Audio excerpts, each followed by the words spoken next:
सोमनाथ ज्योतिर्लिंग की अमर कथा। ओम नमः शिवाय। दोस्तों, आज हम आपको ले चलते हैं गुजरात के पावन प्रभास क्षेत्र में, जहां समंदर की विशाल लहरें साक्षात महादेव के चरणों को छूती हैं। ये कहानी है भगवान शिव के प्रथम ज्योतिर्लिंग सोमनाथ की। एक ऐसा पावन मंदिर जिसे किसी इंसान ने नहीं बल्कि खुद चंद्रदेव ने अपने हाथों से बनाया था। लेकिन उन्होंने ऐसा क्यों किया? आइए इस रहस्य को जानते हैं। बात सदियों पुरानी है। प्रजापति राजा दक्ष की 27 बेहद खूबसूरत बेटियां थीं, जिन्हें हम आकाश में नक्षत्रों के रूप में चमकते हुए देखते हैं। राजा दक्ष ने अपनी इन सभी बेटियों का विवाह चंद्रदेव के साथ कर दिया था, ताकि वे सब हमेशा सुखी रहें। लेकिन नियति के मन में कुछ और ही चल रहा था। विवाह के बाद चंद्रदेव अपनी सभी पत्नियों में से सबसे ज्यादा प्रेम केवल रोहिणी से करते थे। वे अपना सारा समय, सारा ध्यान बस रोहिणी पर ही लुटाते थे। दूसरी तरफ उनकी बाकी की 26 बहनें महल के एक कोने में बैठी तन्हाई और आंसुओं के घूंट पीने पर मजबूर थीं। जब अपनी बेटियों का ये असहनीय दुख राजा दक्ष तक पहुंचा, तो एक पिता का दिल तड़प उठा। उन्होंने चंद्रदेव को अपने पास बुलाया और बड़े प्यार से समझाते हुए कहा कि एक पति का धर्म होता है कि वो अपनी सभी पत्नियों को एक समान अधिकार और प्रेम दे। उन्होंने चंद्रदेव को चेतावनी दी कि वे अपनी बाकी पत्नियों के साथ ये भेदभाव तुरंत बंद कर दें, वरना इसका परिणाम बहुत बुरा होगा। लेकिन चंद्रदेव तो रोहिणी के प्रेम के नशे में चूर थे। उन्होंने अपने ससुर राजा दक्ष की इस सीख को पूरी तरह अनसुना कर दिया। अपनी बेटियों की आंखों में लगातार बहते आंसू देखकर राजा दक्ष का गुस्सा 7वें आसमान पर पहुंच गया। उन्होंने अत्यंत क्रोध में आकर चंद्रदेव को एक भयानक श्राप दे डाला। उन्होंने कहा कि चंद्रदेव को जिस रूप और तेज का इतना घमंड है, वो चमक आज से धीरे धीरे खत्म हो जाएगी और वे क्षय रोग यानी टीबी से पीड़ित होकर हर दिन नष्ट होते जाएंगे। राजा दक्ष का वो श्राप तुरंत काम करने लगा। चंद्रदेव का दिव्य तेज घटने लगा और वे दिन ब दिन कमजोर होने लगे।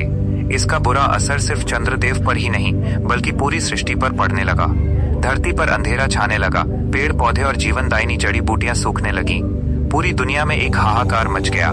इस घोर संकट से परेशान होकर सभी देवता चंद्रदेव को साथ लेकर ब्रह्मा जी की शरण में पहुंचे। सबने रक्षा की गुहार लगाई। ब्रह्मा जी ने गंभीर होकर कहा कि प्रजापति दक्ष का श्राप पूरी तरह से वापस तो नहीं लिया जा सकता, लेकिन इसका एक अचूक उपाय जरूर है। उन्होंने चंद्रदेव को आदेश दिया कि वे तुरंत गुजरात के प्रभास क्षेत्र में जाएं और वहां समुद्र के किनारे बैठकर महादेव की कठिन तपस्या करें, क्योंकि केवल भोलेनाथ ही इस सृष्टि को और चंद्रदेव को बचा सकते हैं। ब्रह्मा जी की आज्ञा मानकर चंद्रदेव प्रभास क्षेत्र पहुंचे।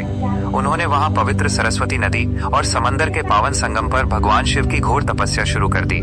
दिन बीतते गए, महीने बीतते गए और चंद्रदेव बिना रुके लगातार महामृत्युंजय मंत्र का जाप करते रहे।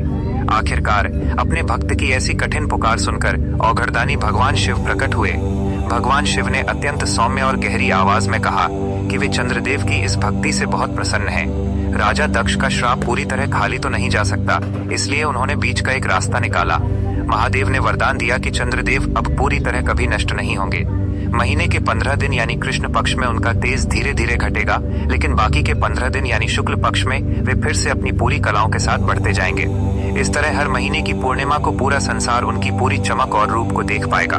इस भयानक श्राप से मुक्ति मिलने के बाद चंद्रदेव की खुशी का ठिकाना नहीं रहा। उन्होंने अत्यंत भावुक होकर हाथ जोड़े और महादेव से प्रार्थना की कि वे हमेशा हमेशा के लिए इसी पावन स्थान पर निवास करें। भोलेनाथ अपने भक्त की बात मान गए और उसी क्षण वहां ज्योतिर्लिंग के रूप में स्थापित हो गए, जो कि सोम का अर्थ चंद्रमा होता है और चंद्रमा के नाथ यानी स्वामी साक्षात शिवजी बने।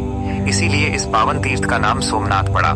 धार्मिक मान्यताओं के अनुसार श्राप मुक्ति के बाद कृतज्ञता जताने के लिए खुद चंद्रदेव ने यहाँ सोने का एक भव्य मंदिर बनवाया था। इसके बाद सतयुग, त्रेता और द्वापर बीतते गए, मंदिर के रूप बदलते गए, लेकिन आज भी जो कोई सच्चे दिल से सोमनाथ महादेव के दर्शन करता है, उसके जीवन के सारे कष्ट और रोग हमेशा के लिए दूर हो जाते हैं। बोलिए सोमनाथ महादेव की। हर हर महादेव।